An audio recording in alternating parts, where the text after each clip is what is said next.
Greetings, this is Pastor Jared at New Life Presbyterian Church. This week, the midweek video is going to be hopefully a brief reflection with me. That's one of the reasons I wanted to do that was we've come to the end of our series on the Ten Commandments.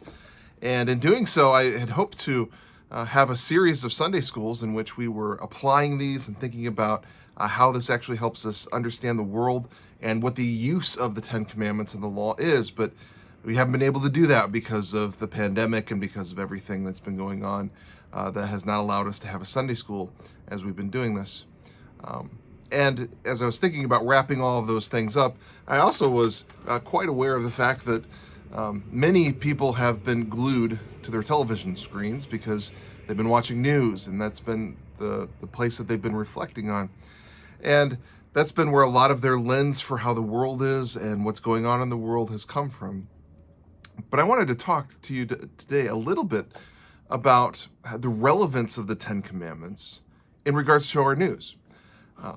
What do I mean by that? Well, I don't mean that as, I don't pretend to be a political pundit. I have an interest in it. I minored in it in my undergrad, but I don't want to play one because that's not what I've been called to do. I've been called to be a pastor and proclaimer of God's Word.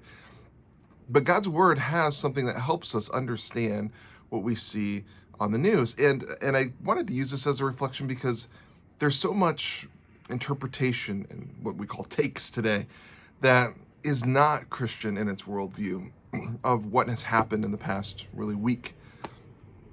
You may know in the past week, there's been all of this news about a police arrest gone wrong in which there was a man named George Floyd who died. And you would be able to find the video for that, although it's pretty graphic and pretty disturbing if you search for it, and many of us saw it fairly quickly after it happened. It was very disturbing, and many people noticed that, in fact, the police officer who was arresting this man not only placed his knee on his neck and he struggled to breathe for 9 minutes, eventually expiring, but also noticed that the police officer was white and the person being arrested was black. And so many different lenses were used to look at this. The question at first was asked, not if it was racism, but exactly how it was racism and how systemic it was. There are also questions being asked there of disrespecting of police officers. Well, how does a Christian understand these things? Are they on Team Red or are they on Team Blue? Are they the Fox News interpretation or are they the MSNBC interpretation? And if we know our Ten Commandments, let me invite you to not be on a team. There's a wonderful passage in Judges Joshua that I keep going back to, and Joshua is about to enter the land, and Joshua encounters the captain of the Lord's army, and he asks him, "Are you on our side or on the other side?" And the commander of the Lord's army says, "No." He's not on a side. He doesn't pick a side. Abraham Lincoln, after the Civil War, reflected that it wasn't necessarily that God was on their side or on the other side, but the hope was always, are we on God's side? That asks a different question. The Ten Commandments, as we've studied it, should give us a tool for understanding our world. And there is a limit to it, though, and that's what I want to get to at the end. But first, how do we see what happened there and what's followed in light of the Ten Commandments? I think it's pretty obvious. There's at least two commandments that are involved when you see that original news that came out a week ago. There's the fifth commandment, honor those in authority. And you wonder, how do I honor those in authority? Honor your father and mother that we saw as it is explained in the rest of Scripture, those in positions of authority over you. How do we do that with police officers? Well, first, we do need to honor an office even if we see something on television or we hear reports of somebody that's abusing it. God made the offices of law enforcement, of those who are in positions of authority, and so we need to honor their office even if they are unjust in their execution of it. We need to recognize that it's a legitimate office. Paul, writing in Romans 13, said that the civil authorities had the sword that they were given. They were the servants of God. The old King James puts it, ministers of God. They had a role to play. What they did was God ordained. And Paul was saying this at the time of Nero, when that sword was going to be used on his head. So he honored the office and said, pray for your leaders, even when injustice was occurring. Now, that goes later with what protests follow. Are protests against the fifth commandment? Well, no. If there's been something unjust, do you say, this has been unjust? I think you do. I think the fifth commandment tells us that that's exactly what you should do. You should redress with them to say, this is a sin of a superior, as the larger catechism puts it. It's a dishonoring of themselves or lessening of their authority by unjust, indiscreet, rigorous, or remiss behavior. In fact, isn't this what pro-life movement does? They will march and protest and say, you need to redress these grievances because you're not using your authority right, because you're not protecting these people. And in fact, that's what the protests were aiming to say. We need to have people protected from authority that is exercised too rigorously or too violently. But also in that video, what did we see? We saw the reason that you would redress that wrong is the sixth commandment was involved, the unjust taking away of a life of any, as our larger catechism puts it. Now, what's interesting is if you look at Exodus chapter 21 and 22, as we've been doing, as we went through the Ten Commandments, there's degrees. There's the person who lies in wait for his neighbor. It says there is a blood cost to that. In other words, that they would have to pay for that with their life because murder is wrong, and especially the planned murdering of somebody is wrong. There's also an interesting part in there, though, in Exodus 22, where it talks about the person who is going in to rob somebody, and if you end up defending yourself, that person who dies, there's not a blood cost to it, a blood guilt for it. But if you do it in broad daylight, there is. Why? You're to preserve life. There's degrees of murder. There's degrees of self-protection. And in fact, we see some of that in the way that our laws are executed today. First-degree murder, second-degree murder, third-degree murder takes into account what was the planning. Was it a crime of passion? Was it planned out beforehand? Was it accidental? These are all things that are going to have to be determined in that case. That is why we have a judge and a jury that is not the medium. And so we ask them to redress that grievance, to investigate it, to perhaps take it to trial and have the facts be known, because we don't know all of the facts. We know a lot that we see on a video, but we don't know them all. We can't impute motives. We can't say this is exactly what happened and why.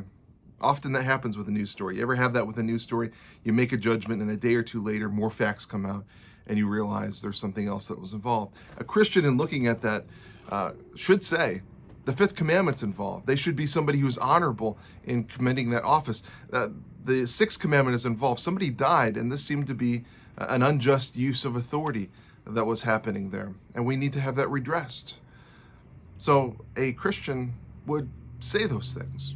We would look through it through those lenses. Others have looked through it through different lenses.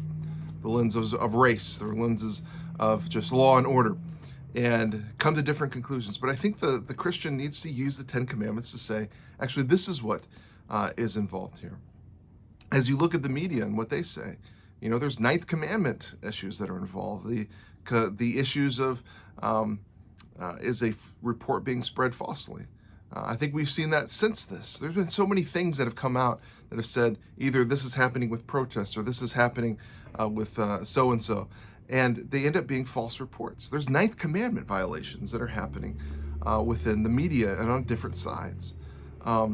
There's a story of even recently of Trump going out to the church. And I think we can have for a photo op. And I think we can have some 10th Commandment or 10 Commandments analysis of that as well. As we hear in the media all of these dire stories of tear gas being used. And then you read later, well, that was a Ninth Commandment violation by the media because it wasn't tear gas and they didn't have all their facts. They reported things, a false rumor, before it came. But then also we have Trump standing with the Bible in front of a church. Why? He wasn't giving a sermon. He wasn't reading it. He just wanted to be seen with it. And we can see that there are those that make profession of religion in hypocrisy, is how our larger catechism puts it. Those who make it for their own ends. This is why politicians go to churches to be photographed in a local area in order to make a big deal of the fact, look, I'm one of you, so vote for me. They're not making a profession of religion in order to say, we need to follow Christ. The gospel is the only way. They're making a profession of religion just to have you vote for them. And that's a third commandment violation. We can look at the news with the 10 commandments, and we don't need the lens of red team, blue team. We don't need the lenses of what would be called critical race theory and say this is all about class and about race. But we can look at it with the lens of the 10 commandments. And here's what we discover when we do that. We have a really fallen world, right? If you watch the media for any length of time, that's what you're going to discover. And the judgment of that is not because they have not toted the line of a certain party. The standard for measuring that is not because of some academic theory. The standard of measurement for that is the 10 commandments. And we see that both on red team and blue team, both on those that are in positions of authority and those that are under positions of authority, and how things are reacted to. Violent protests that turn into riots, that turn into looting. That's a violation of the 8th commandment. It was a violation of the 6th commandment as people are starting to lose their lives. What does this tell us then? What does the 10 commandments tell us with that? It tells us we have a broken world. But here's one thing that the 10 commandments actually doesn't do when we're looking at that. It doesn't give us the final solution. It doesn't solve it. And in fact, that's also why we need to not look to politics to solve everything that's wrong in our world. Because politics is just a matter of law. Who's our legislators? Who's our executive branch people? It's a matter of law. Now, there's a lot of good things that are there, but the problem that we see with a violation of the 10 commandments every single day on our news is not a matter just of if we had the right politician in, everything would be better. If the 10 commandments does not tell us exactly how to fix things, what does it do? It just diagnoses the fact that we have a problem. Well, what's the solution then? I can't help but look at everything that happened within the news and the reaction to it, and think of something that happened, I think it's going on 5 years ago. I was in Charleston. Do you remember in Charleston, there was a man named Dylan Roof who walked into a church because it was a black church and decided to shoot people. Shot many people that were there, killed at least half a dozen people. And the reaction to that from that church was they recognized the fact that he was guilty, that he was under the law, that charges would be filed. And yet at his sentencing hearing one after another, they commended him to Christ. They said, you need to know about Christ. You need to know about the gospel. You need to know about this thing called forgiveness. As many of them said, I forgive you for the damage that you've done to us. It was one of the only times when you had some of these incidences that you see in the news that I thought there's something otherworldly involved here. There's not just law here. There was grace and there was forgiveness. And that's what's missing that you're not going to see on the news. That's what's missing that you're not going to see on Fox News or MSNBC, that you're not going to see on whatever website that you visit, or on the hot takes that you get from Facebook or Twitter or whatever social media that you're on. You're not going to get the gospel. Because even if people are limitedly applying the law, where's the grace? Where's the forgiveness? When people are analyzing it from a clearly race theory position, that merely tells us we have problems. When people are analyzing it from a law and order perspective, it just says, well, people don't respect that we have problems. But where is reconciliation at? Where is grace at? Charleston actually stands out in my mind when you had Mother Emanuel AME Church forgiving and showing grace and talking about the gospel in a time in which we were reminded of the fallenness and the brokenness of the world, when we were reminded of sin and misery, as our catechism calls it, as a result of sin in the world. It's a wonder when that comes through. It's amazing. It's otherworldly. If we were merely watching the news and getting all of our analysis from there. Even if we're watching the news just for worldview analysis to say, here's how this fits into the Ten Commandments, we're missing something. This is maybe why when we try to inform ourselves on the news, we need to be informed, and then we need to move on. We need to turn our eyes to something that is different, because we can't merely look at what's wrong in the world. We need to know the gospel. We need to turn our eyes again towards the person and the work of Jesus Christ. We need to turn again to say, there's much that is broken in the world, but where is forgiveness? Where is new creation? It's not on the news. It's not even on worldview analysis of the news. It's not in the Ten Commandments. The Ten Commandments lead us to know there's something wrong. We need something more. What is that? Christ, that is, God in flesh, came into our world that he might take on the guilt that everybody is hanging on to and throwing around at everybody else. He took it onto himself, that he might pay the price for that we might know what grace and forgiveness is. And there's a lot of guilt out there. There is racism out there. There is looting and loss of respect for law and order. There's Fifth Commandment violations. There's Third Commandment violations. There's Sixth Commandment violations. There's Eighth Commandment violations. There's Ninth Commandment violations, just in looking at the news over the past week. But there's one who has kept the law perfectly, paid the price for it. Do you know him? Do you know the one who has paid the price for the sins of the red team and the blue team, of Republicans and Democrats, of those that are in authority in law enforcement, that have done wrong in the execution of their office, and those that are under authority, those that are doing protests and riots right now? Do you know that there's one who's paid the sins for all of them? Do you know grace, and do you know the gospel in this time? If you don't, you need to know it. The person who teaches us that, who lived it perfectly, is on the pages of Matthew, Mark, Luke, and John.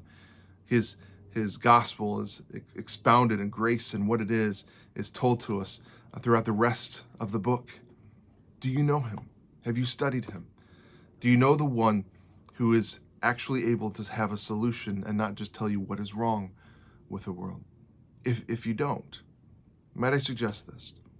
Sure, be informed on the news, but don't make that your steady diet. Please don't make just watching the news and saying what's wrong with the world the one thing that you do with your time. Know what's going on, but know the one who controls all things. Know the one who is the solution for things. Know the one who is the author of grace and the gospel in this time.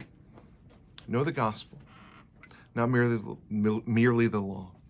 The law is important, but it tells us our need of the gospel. That would be my message to you in this time. There's no perfect analysis that's on the news. There's no perfect reports that you're going to see. But I would encourage you not only to know law, know gospel in this time. This is Pastor Jared Nelson from New Life Presbyterian Church. I hope this reflection has helped us to have a perspective not merely on our undue looking at the news, but also perhaps if we've neglected our looking at the gospel, and are looking at, have we read any books on the gospel? Have we read the scriptures? Are we in prayer more than we're in our newspapers? That'd be my encouragement to you at this time. I hope this message finds you well, and God bless.